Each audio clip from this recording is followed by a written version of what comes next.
बेटा अब हम डिस्कस करेंगे डायमेंशन के बारे में। कंपटीशन लेवल के लिए काफ़ी इंपॉर्टेंट है बेटा।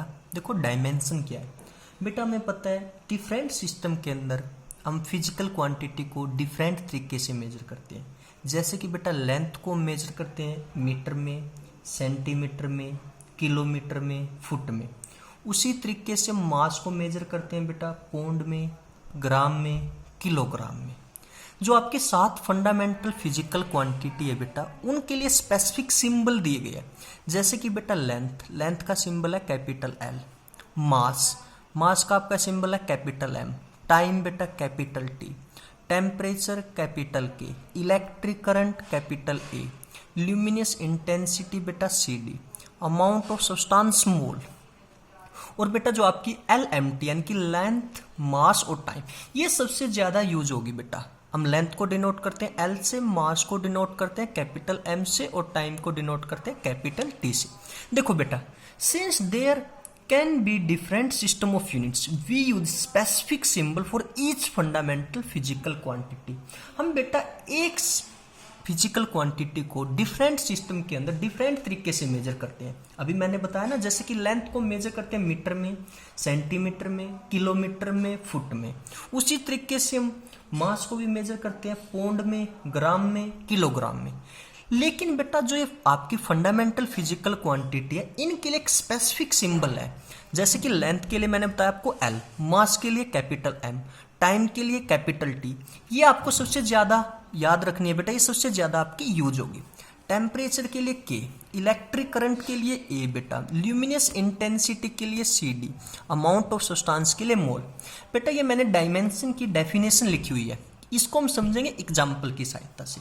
देखो बेटा, आपको पता height, width, radius, displacement are type of length. Height, width, radius, displacement, ये क्या बेटा लेंथ की ये टाइप है। तो इनके लिए भी हम क्या यूज करेंगे, लेंथ यूज करेंगे, यानी कि उसका सिंबल एल यूज करेंगे। दोबारा से समझो, अगर आपको बेटा कहीं दिया जाता है हाइट, विड्थ, रेडियस, डिस्प्लेसमेंट, ये किसकी टाइप है, ये सभी लेंथ की टाइप है, तो इनके लिए हम यूज करेंगे सिंबल कैपिटल एल बेटा। कुछ एग्जाम्पल देखते हैं बेटा। देखो लेंथ, यहाँ पे लेंथ यानी कि कैपिटल एल की पावर दे दी बेटा हमें 1। एम एल टी की फॉर्म में देखते हैं इसको हम। एम का यहाँ पर कोई रोल नहीं है बेटा, एम की पावर यहाँ पे कितनी होगी 0। एल की कितनी है 1। टी का भी यहाँ पर कोई रोल नहीं है बेटा, टी की पावर कितनी होगी 0। इसी तरीके से मास की पावर बेटा यहाँ पे 1। तो हम एम एल टी की फॉर्म में देखते हैं बेटा, एम की पावर कितनी है 1, एल का कोई रोल नहीं है, टाइम का कोई रोल नहीं है, तो एल की भी 0 बेटा, टाइम की भी 0। अब टाइम की बेटा T1 यानी टी की पावर कितनी है यहाँ पे 1, तो एम और एल का कोई रोल नहीं बेटा, एम की पावर कितनी होगी 0, एल की पावर कितनी होगी 0, टी की पावर कितनी होगी 1।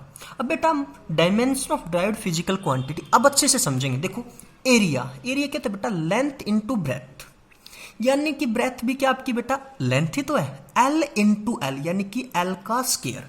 एम एल टी की फॉर्म में देखें बेटा, एम का कोई रोल नहीं है, एम की पावर कितनी 0, एल की पावर कितनी है बेटा 2 और टी की पावर कितनी है बेटा 0। अगर इसकी डायमेंशन देखें, एम की 0, एल की कितनी बेटा 2 और टी की 0। अगर सर्कल के केस में देखते हैं बेटा, तो एरिया क्या होता है आपका पाई आर स्केयर। तो बेटा पाई क्या आपकी कॉन्स्टेंट टर्म है, रेडियस का स्केयर। रेडियस क्या आपकी लेंथ ही तो है, रेडियस क्या आपकी लेंथ यानी कि एल का स्केयर। अब एम एल टी की फॉर्म में इसको देखते हैं, m0, l की पावर 2, t की पावर 0, यानी कि 0 to 0 बेटा। Here pi is not a kind of length और मास और time, so pi shouldn't affect the dimension of area. देखो बेटा नेक्स्ट है आपका वॉल्यूम। नेक्स्ट कौन सा केस है, वॉल्यूम बेटा। वॉल्यूम होता है बेटा आपका LBH, ये सभी बेटा लेंथ ही है यानी कि L क्यूब। MLT की फॉर्म में देखें बेटा इसको, m की पावर यहाँ पे 0, l की पावर बेटा 3, t का भी कोई रोल नहीं है, t की पावर कितनी 0 बेटा, यानी कि 0 3 0।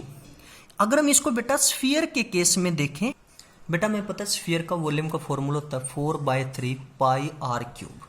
यहाँ पर सेम बेटा वही 4/3 पाई क्या है कॉन्स्टेंट है, आर क्यूब मीन्स रेडियस का क्यूब बेटा। किसकी टर्म में करेंगे इसको हम, लेंथ की टर्म में, यानी कि रेडियस क्या लेंथ ही तो है बेटा L cube. M L T की फॉर्म में देखें बेटा, एम की पावर कितनी होगी 0, एल की पावर कितनी होगी यहाँ पे 3 और टी की पावर कितनी होगी यहाँ पे 0, यानी कि 0 3 0, यही तो डायमेंशन होगी बेटा।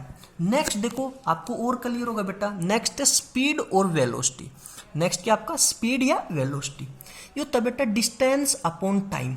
डिस्टेंस क्या है बेटा, लेंथ है।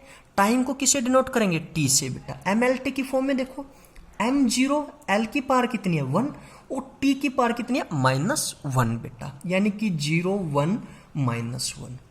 नेक्स्ट है बेटा मोमेंटम। मोमेंटम क्या होता है, मास इनटू वेलोसिटी।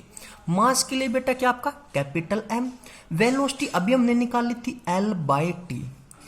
वेलोसिटी क्या थी बेटा, एल बाई टी। तो एम की पावर क्या होगी 1, एल की पावर होगी 1, टी की पावर क्या होगी -1, यानी कि 1 1 -1। दोबारा से देखो बेटा, मोमेंटम क्या है, मास इनटू वेलोसिटी। मास के लिए कैपिटल एम, वेलोसिटी क्या था बेटा, डिस्टेंस अपॉन टाइम, यानी कि एल बाय टी। एम की पावर बेटा 1, एल की पावर 1, टी की पावर कितनी होगी -1। नेक्स्ट देखो ऐसी रिलेशन। ऐसी रिलेशन क्या, change in velocity upon change in time. Change in velocity क्या थी बेटा, एल बाई टी, यानी कि डिस्टेंस अपॉन टाइम, इनटू में बेटा टी, यानी कि टी की क्या होगी यहाँ पे क्यूब। एम की 0, एल की बेटा 1, टी की -2। दोबारा से समझो, ऐसी रिलेशन क्या है, चेंज इन वेलोसिटी अपॉन बेटा चेंज इन टाइम। वेलोसिटी का क्या था बेटा आपका, distance upon time L by T, into में बेटा टी, टाइम के लिए क्या टी। एम की पावर 0, एल की पावर 1, टी की पावर -2। नेक्स्ट है बेटा फोर्स। ये इंपॉर्टेंट है। फोर्स क्या होता है, मास इनटू ऐसी रिलेशन। मास के लिए हम क्या यूज करेंगे बेटा, कैपिटल एम। ऐसी रिलेशन क्या था, अभी हमने निकाला था L1 टी की पावर -2। देखो नेक्स्ट आपका फोर्स, मास इनटू ऐसी रिलेशन। मास के लिए क्या यूज करेंगे हम, कैपिटल एम बेटा, इनटू में ऐसी रिलेशन क्या था, अभी हमने निकाला L1 टी की पावर -2, यानी कि m की पावर 1, l की पावर 1 और t की पावर -2, यानी कि बेटा 1 1 -2। ये याद रखना आपको काफी यूज होगा। नेक्स्ट है बेटा वर्क। वर्क क्या होता है, फोर्स इनटू डिस्प्लेसमेंट। वर्क क्या आपका, फोर्स इनटू डिस्प्लेसमेंट। बेटा हमने अभी ऑलरेडी फोर्स को कैलकुलेट किया है। फोर्स का डायमेंशन फॉर्मूला क्या था बेटा आपका, m1 L1 T inverse 2 into में डिस्प्लेसमेंट। ये निकल गया था बेटा आपका फोर्स का, इनटू में डिस्प्लेसमेंट। डिस्प्लेसमेंट क्या आपकी लेंथ है L, तो आपका डायमेंशन फॉर्मूला हो गया बेटा m1 L² T इनवर्स 2। दोबारा से समझो, वर्क की वैसे ऐसा यूनिट है बेटा जूल। वर्क क्या होता है, फोर्स इनटू डिस्प्लेसमेंट। वर्क क्या होता है आपका, फोर्स इनटू डिस्प्लेसमेंट। यहां पर हमने बेटा फोर्स का कैलकुलेट किया था, वो था आपका m L1 T inverse 2 into में बेटा L, यानी कि m की पावर 1, L की पावर 2, T की पावर -2 बेटा।